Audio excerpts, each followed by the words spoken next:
This is Dan Abbott. I'm making this short video for my students at Southern Maine Community College and actually putting it up in case other people might like to see it as well. This has to do with a glitch in SolidWorks. Two glitches, actually. What I was doing was evaluating a student project, and this project was designed to have students demonstrate that they understand how to document various kinds of features using the American Society of Mechanical Engineers standard. And I'm reviewing this, and my comments here have to do with various things, and I'm going to have this student then resubmit this when he corrects those things. But one of the things that he did that was, in a sense, not his fault. I do expect people to recognize that the standards don't apply, or what something looks like this doesn't apply to standards. But here's why he thought he was using the ANSI standard for dimensioning in SolidWorks, when in fact it was applying the ISO standard. In the United States, we don't put leading zeros. All the dimensions are horizontal, and we don't put dimensions over the line. We break the dimension line and put it inside. That's the standard. That's the ASME standard. A few other things here as well. The problem is this. A student went up and created or set ANSI as his dimensioning style, but it's not actually applying the ANSI style. And this is a glitch that's been in SolidWorks for a couple of releases. Why it hasn't been fixed, I'm not sure. It doesn't always do this, but it almost always does, particularly if you're using a template that you created in a prior release where ANSI was selected as a dimension style. If I change this to anything else, and I'll change it to ISO, in fact, you'll notice it wasn't a pure ISO standard to begin with, but now it made a couple changes, and that's when I really think this doesn't look right. I don't think the ISO standard for aligning dimensions makes sense, but that's the standard.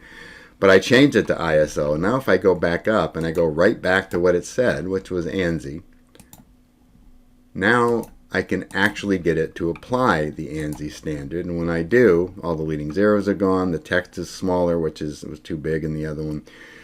The leaders now have landings on them, at least some of them do. Not all of them got changed that way, but that's because of the way they were placed. And the dimensions are all horizontal. As long as I'm here, there are a couple other things. The other glitch is this. For years, there was no conical symbol in SolidWorks available, and that's also true of other CAD programs that I've used.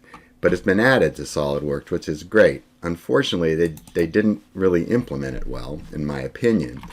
If you highlight that, that's a note. You can also put these symbols in dimensions if you want. If I highlight that and go over here, there is the symbol icon, add symbol. And if you go to the modifying symbols, now the conical taper symbol is there, and it appears to be similar in size to the other symbols there. If you place it, though, it comes in twice as big as it should. You have to highlight it, come back up here to the size, change the size of that to something else. In fact, that text I would make a little smaller, but that really needs to be half of the text size in order to look right, because that's what the symbol should look like. The only other thing I'll say, as long as we're right here, I mean, some of these were just errors that he made, but let me just one quick thing. DP stands for diametrical pitch. You see it says DF, but anyway, I'm not grading his work here. I'm really just trying to identify this little glitch. The other thing, though, that SolidWorks does is it's always baffled me, and that most other software does as well. It doesn't apply line weight standards. If you go to this document, you go to line font. The line weights of visible lines should be twice as thick as the lines used for everything else, so that there's a clear visual distinction between the edges of your geometry and everything else that you annotate geometry with. By default, that is not true in SolidWorks. You have to go in and change it. So when I change that and come back out, now those lines have some weight to them. It's clear what the object lines are. One other thing, as long as we're here, though, you would never do an actual knurl on a handle in SolidWorks. It would just be crazy. So you have to put some kind of symbol in or just make a note. In this case, he used the hatch pattern. It's not exactly correct for a diamond knurl, but he used a hatch pattern that looked as much like a diamond knurl as possible, which is fine. I think nobody would have any problem with that. The problem is that the edges used to delineate where that starts and stops, those should also be object lines. So he put those on a layer. And the layer he put them on is layer 0.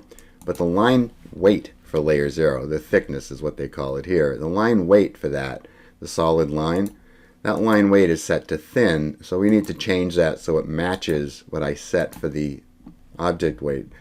object line weight. So now you see that's what it should look like. I do have a video, by the way, also on my playlist for SolidWorks showing you how to create your own hatch pattern that is in fact a true diamond knurl where it's 120 degrees instead of 90.